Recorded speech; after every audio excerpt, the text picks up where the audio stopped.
Bienvenue dans ce bonus. Vous allez pouvoir écouter l'intégralité de l'interview de Didier Vincent, chef de département à TechDeco Périgueux. Il abordera en 10 minutes complémentaires des sujets additionnels par rapport à l'interview diffusée lors de l'émission du 22/02/2022. Son parcours, la poursuite d'études, les spécificités de TechDeco Périgueux, etc. Avec cette interview, vous allez devenir incollable sur TechDeco. Alors bonne écoute. Formation et parcours étudiant. Dans un premier temps, merci de nous recevoir. Donc, est-ce que vous pouvez vous présenter brièvement en quelques mots ? Oui, donc je m'appelle Didier Vincent et je suis le responsable du département technique de commercialisation sur Périgueux qui appartient à l'IUT de Bordeaux. Ok. Quelles sont les matières que vous enseignez aux élèves ?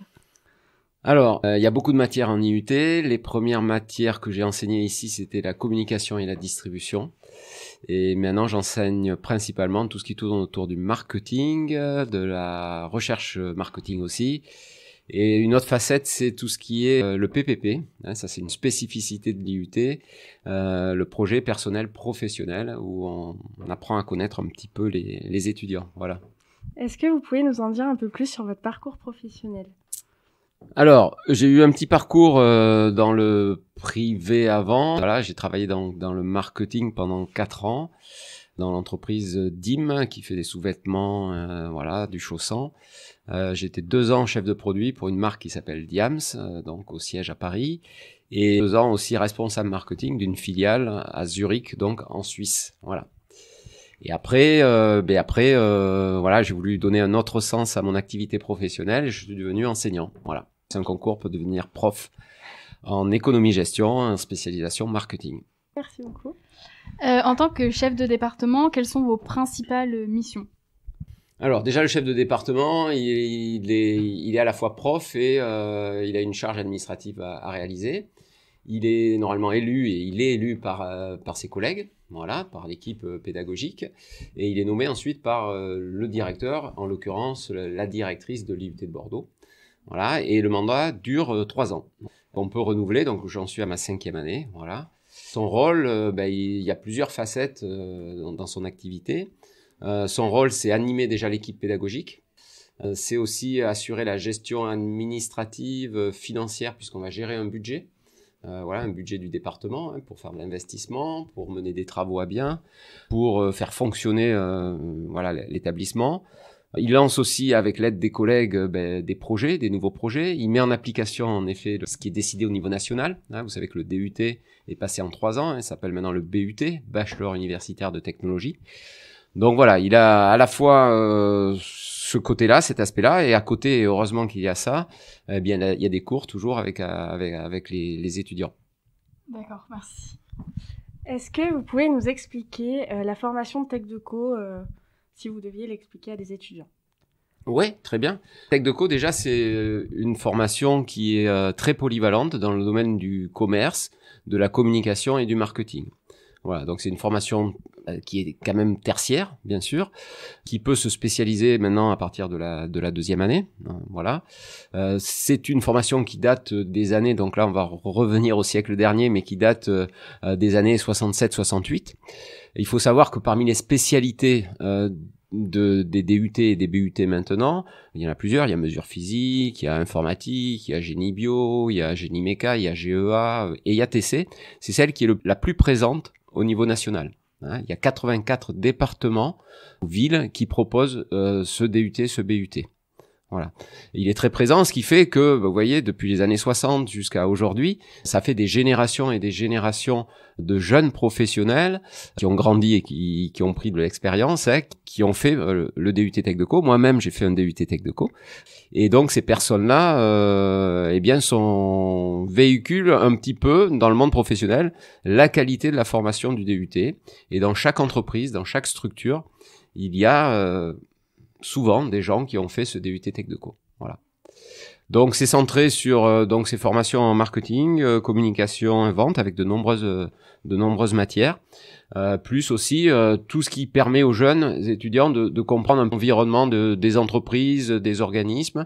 Donc il y a toujours un petit peu d'économie, d'environnement international, il y a toujours des langues, il y a un peu de droit, il y a bien sûr tout ce qui touche à la communication, donc de nombreuses matières. Voilà, c'est vraiment ce qui change par rapport au lycée. où vous avez grand maximum une dizaine de matières sur l'année. Là, en IUT, on est sous des systèmes de semestres avec des matières qui vont changer et chaque semestre, il y a presque 15 à 16 matières différentes. Voilà. Est-ce que du coup, vous avez parlé de la réforme, est-ce que vous pouvez nous expliquer le principe de SAE qui est nouveau du coup en BUT? Oui, alors la réforme, en effet, déjà, chose importante, vous m'avez entendu parler de DUT, donc qui est l'ancien diplôme, qui était un bac+2, diplôme universitaire de technologie, et on est passé depuis cette année sur un diplôme en 3 années, qui s'appelle le Bachelor universitaire de technologie, donc le BUT. Tout ça pour s'harmoniser avec, on va dire, le système européen, voilà, parce qu'avec ce système, avec bac+2, on était un petit peu au niveau européen sur un système qui n'était pas toujours très reconnu par nos partenaires, on va dire, internationaux. Donc, on est sur ce système qu'on appelle LMD, licence, master, doctorat, avec le niveau licence bac+3, le niveau master bac+5 et le niveau doctorat bac+8. Voilà, donc on est vraiment en cohérence avec tous les diplômes nationaux et bien sûr internationaux. Donc, le BUT en 3 ans, on est sur un système de compétences, donc on a mis l'accent vraiment sur la professionnalisation. Voilà, sachant que l'objectif, au niveau national, c'est le ministère qui nous a donné cet objectif, c'est d'arriver à insérer 50% de nos effectifs après ce bac+3. L'objectif, c'est, donc vous voyez, la moitié des étudiants devraient pouvoir s'insérer facilement dans le monde du travail grâce aux compétences qu'ils vont acquérir chez nous. Voilà, donc c'est ça le principe. On sait toujours qu'il y en aura 50% qui vont continuer pour poursuivre des études en école de commerce, en école de communication, parfois en IAE aussi. Voilà, donc c'est des poursuites d'études qui sont toujours possibles, mais on a aussi cet objectif de pouvoir accompagner, aider et insérer ces jeunes au niveau professionnel. Voilà, donc ça veut dire que plus de mise en situation, et on revient donc à ce système de SAE, qui veut dire situation d'apprentissage et d'évaluation. Voilà, donc c'est des mises en situation, fictives ou réelles, où on va faire travailler les étudiants en groupe, parfois en autonomie, parfois en étant suivis, pour résoudre une situation d'entreprise, par exemple, créer un logo comme vous l'avez fait pour votre promotion, voilà, créer ce qu'on appelle une charte graphique, un brand book pour utiliser un terme un peu anglais. Voilà, vous avez aussi, vous allez créer un nouveau produit que vous allez essayer de lancer au niveau marketing de manière la plus réaliste possible. Donc voilà, c'est des mises en situation qui permettent aux jeunes de réinvestir ce qu'ils ont vu en cours de manière très pratique et de manière assez conséquente, puisqu'à chaque fois, il y a à peu près 25 heures de travail sur le semestre pour chacune de ces situations. Voilà. Avec le BUT, du coup, en 2e année, on a un système de parcours. Et quels sont les parcours proposés à Périgueux, par exemple ? Voilà. Alors Périgueux, j'en profite pour dire que voilà, parfois on peut être surpris pour dire ah tiens à Périgueux il y a un DUT Tech Deco. Ben oui, en effet, il y en a 84 au niveau national. Et en fait, on a une formation qui installée sur Périgueux est très ancienne puisqu'elle date de 1976. Donc quand on fait le calcul, vous voyez, on est à 46 ans d'existence. Donc il y a quand même une certaine habitude, un tissu, on va dire, de professionnels et d'entreprises localement qui connaissent et qui ont l'habitude de travailler avec le département. Et c'est un petit peu l'objectif. On a essayé de choisir des parcours qui correspondent aux besoins du territoire. Donc, besoins du territoire, c'est-à-dire la Dordogne et le Nord-Aquitaine. Donc, les 2 parcours qu'on a retenus, c'est un premier parcours qui est vraiment fondamental et qui est le cœur de notre métier en Tech Deco. C'est un parcours qui va allier à la fois la dimension commerciale et la dimension marketing. Donc, ce parcours, il s'appelle Business Development, donc développement commercial, et relations clients. Voilà, donc ça c'est un parcours plutôt commercial, que beaucoup de notions de marketing aussi, pour faire du commerce avec les outils actuels de manière moderne. Ça c'est un premier parcours. On a un deuxième parcours qui est proposé, qui n'est pas proposé sur Bordeaux ni sur Limoges par exemple, qui est un parcours qui s'appelle développement de la marque, ou management de la marque, et communication événementielle. Alors, pourquoi ce parcours sur Périgueux alors qu'on ne va pas le retrouver par exemple sur Tech Deco Bordeaux ou sur Tech Deco Limoges ? Il y a plusieurs raisons. Première raison, c'est que dans notre équipe, on a des personnes ressources, des enseignants, des professeurs, qui ont cette appétence pour la communication, pour l'événementiel, pour le marketing de marque. Voilà, et qui ont même pour certains qui font de la recherche sur ces thématiques-là. Donc on a déjà ces ressources en termes de formateurs. Deuxième raison, c'est que l'on a depuis maintenant 3 années acquis du matériel, voilà, des innovations, un petit peu du matériel très pointu pour développer ce parcours, pour développer tout ce qui est communication, avec l'achat de différentes caméras, des caméras de haute qualité, puisque il y en a une qui est 4K. On a des drones qui permettront aussi de filmer peut-être sur certains événements qui pourraient être organisés. On va faire l'acquisition d'une licence pour un outil de graphisme qui est incontournable, une suite que vous connaissez bien, qui est la suite Adobe, mais qui coûte assez cher et qui sera proposée en termes de formation pour ceux qui choisiront ce parcours. Donc on a aussi cette dimension-là de matériel et d'investissement que l'on a fait et qu'on a préparé déjà depuis 2-3 ans. Et dernière chose, et qui est peut-être la chose principale, c'est que sur le Périgord, en Dordogne, on a beaucoup de petites marques, de marques locales qui essayent de se faire une place. Voilà. Alors, quand on parle marque, on pense souvent à des grandes marques, les marques internationales, voilà, qu'on connaît tous. Mais ce qu'il faut savoir, c'est qu'il y a un tissu de marques qui essayent de se positionner, qui essayent d'émerger. Il y a beaucoup de start-up, d'auto-entrepreneurs qui essayent de lancer leur marque. Et donc, mais ça s'improvise pas. Il y a des techniques. Et ces techniques, c'est celles que l'on propose et qu'on essaye de transmettre sur ce parcours-là. Et la deuxième dimension sur la communication événementielle, c'est que on a une activité qui est très forte en Dordogne, qui est celle du tourisme. Voilà. Et souvent, au niveau du tourisme, il y a beaucoup d'activités liées à des événements, des festivals, des animations qui sont créées. Et dans ce cadre-là, on a un réseau assez fiable, historiquement, d'entreprises, de structures qui vont pouvoir prendre nos étudiants en stage, qui vont pouvoir proposer en 3e année de l'alternance et de l'apprentissage. Et donc, c'est bien, vous voyez, d'allier tous ces éléments-là pour proposer ce parcours-là. Voilà. Tout à l'heure, vous avez parlé des stages et de l'alternance. Est-ce que justement ces stages et cette alternance, on peut l'effectuer à l'étranger? Et alors, s'il y a un niveau justement à avoir que vous attendez pour que les étudiants puissent aller à l'étranger?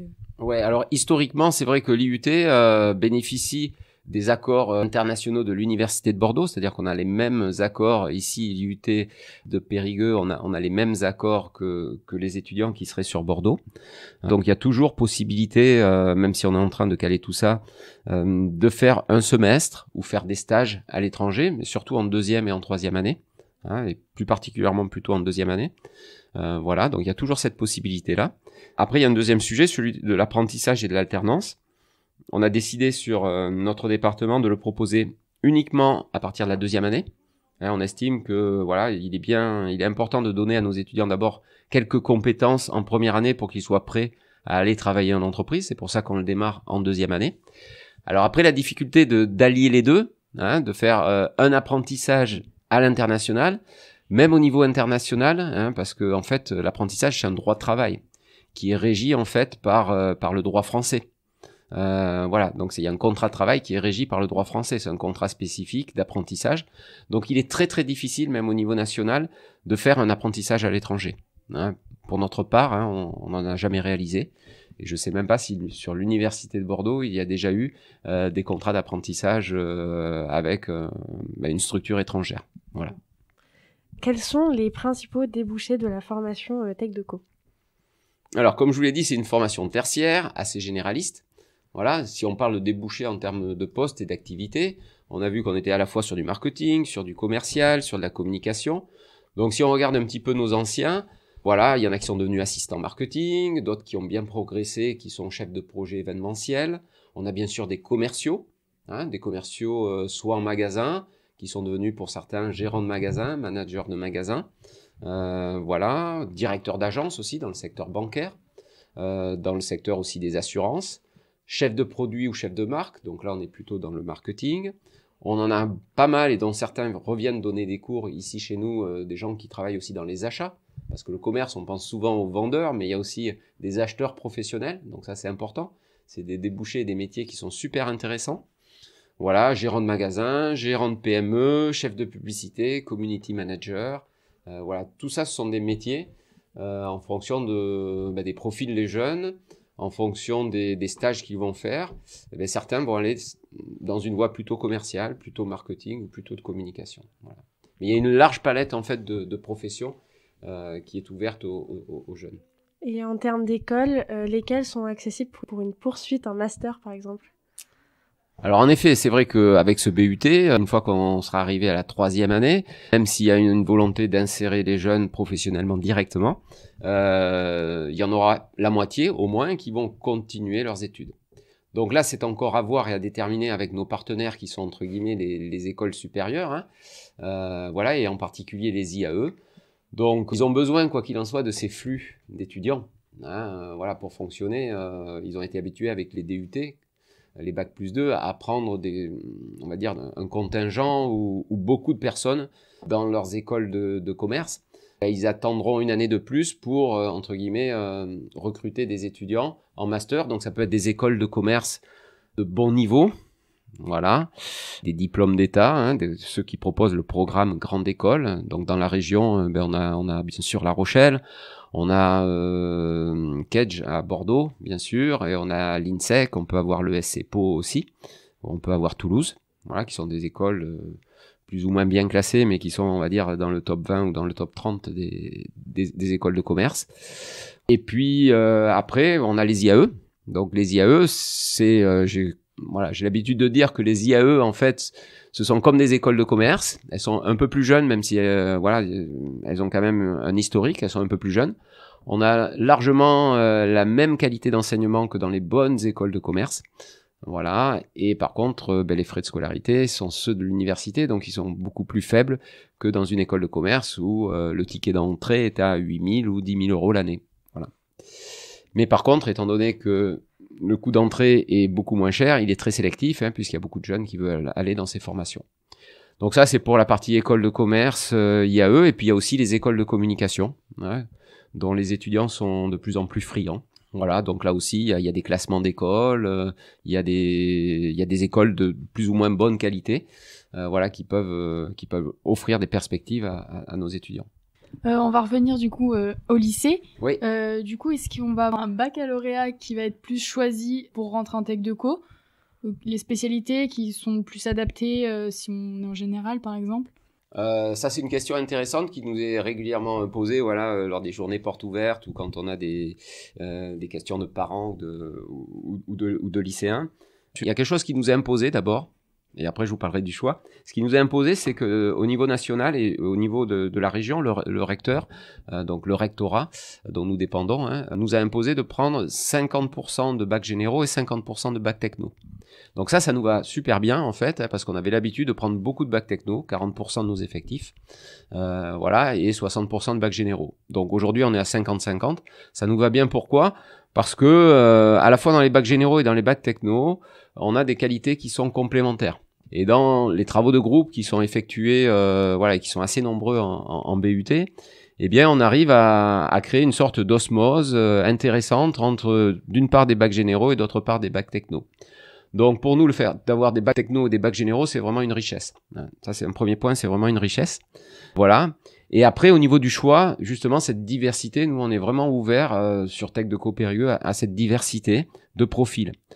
Donc, c'est pour ça qu'on n'a pas, par rapport aux options de sélection, où on met pas l'accent, où on bonifie pas certaines options qui pourraient être choisies. Voilà, pour tout vous dire, des fois, on a des gens qui viennent de bac techno plutôt, parfois de l'industrie, hein, qui s'appelle par exemple STI 2D, ou art plastique à un moment, il y en avait une, voilà. Et ce sont des gens qui arrivent à réussir et qui sont très très bien classés dans nos formations.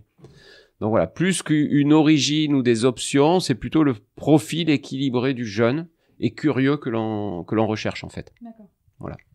Selon vous, quels sont les avantages de faire Tech Deco à Périgueux par rapport à la structure, par exemple, de l'État, enfin, de l'IUT? Première chose, je pense, premier atout que l'on a, c'est le dynamisme. Ouais, c'est le dynamisme, parce qu'on pourrait se dire, en effet, petite ville, préfecture de la Dordogne, par rapport à des grandes villes comme Bordeaux, comme Toulouse, comme Lille et tout ça, on va être sur, certes, une petite structure, mais on pourrait penser qu'on n'est pas dynamique. Au contraire, voilà, moi je trouve, hein, pour échanger avec des collègues à droite, à gauche régulièrement dans d'autres villes, que voilà, on n'a pas à souffrir de la comparaison. Au contraire, on tente des choses, on est plus agile puisqu'on est plus petit. On tente des choses que l'on tente pas peut-être dans d'autres formations de DUT Tech de Co. Donc moi, je suis très très fier quand je vais à l'extérieur pour représenter le département, quand j'échange avec des collègues et des étudiants qui mènent des projets, soit dans le domaine du social, avec les projets tutorés, soit dans le domaine de l'entrepreneuriat, des relations avec les entreprises, dans le domaine sportif aussi. On a de nombreux projets, on a une vingtaine de projets qui parfois viennent des étudiants et qui nous amènent des idées de projets et dans lequel nos étudiants sont super investis. Donc ça crée vraiment une émulation et un dynamisme sur notre département. Donc ça c'est le premier point, le dynamisme. Deuxième point, il y a bien sûr lié à l'effet taille qui est assez restreint, 84 étudiants en première année, qui fait que tout le monde se connaît. Dans nos locaux, on a un grand couloir avec des salles et des bureaux. Les enseignants sont présents, les portes sont ouvertes et chaque enseignant connaît individuellement chacun des étudiants. Il n'y a pas d'anonymat, c'est plus personnalisé. Les étudiants, nous rapportent souvent que ici, ils ont l'impression d'être à leur place, d'être écoutés, d'être accompagnés. Donc ce suivi-là, il est vraiment important et c'est vraiment un atout qu'on peut mettre en avant. Donc cette proximité liée à l'effectif, à la petite taille, le dynamisme. Puis on essaye on est convaincu qu'on croit vraiment dans ces formations, on croit dans nos jeunes en fait, et on est convaincu qu'il n'y a pas que les grandes métropoles régionales comme Bordeaux, comme Toulouse, qui peuvent former des gens de qualité. Les talents, ils sont sur nos territoires. Les talents, c'est vous les jeunes. Il y a des choses intéressantes qui se font aussi dans nos régions et notre objectif, c'est aussi d'en faire profiter les entreprises, les structures localement. D'accord. Merci beaucoup de nous avoir reçus. Merci à vous. Merci d'avoir écouté ce bonus. On se retrouve vendredi pour un nouvel épisode de Marketing, le podcast universitaire pour tous les queues du marketing.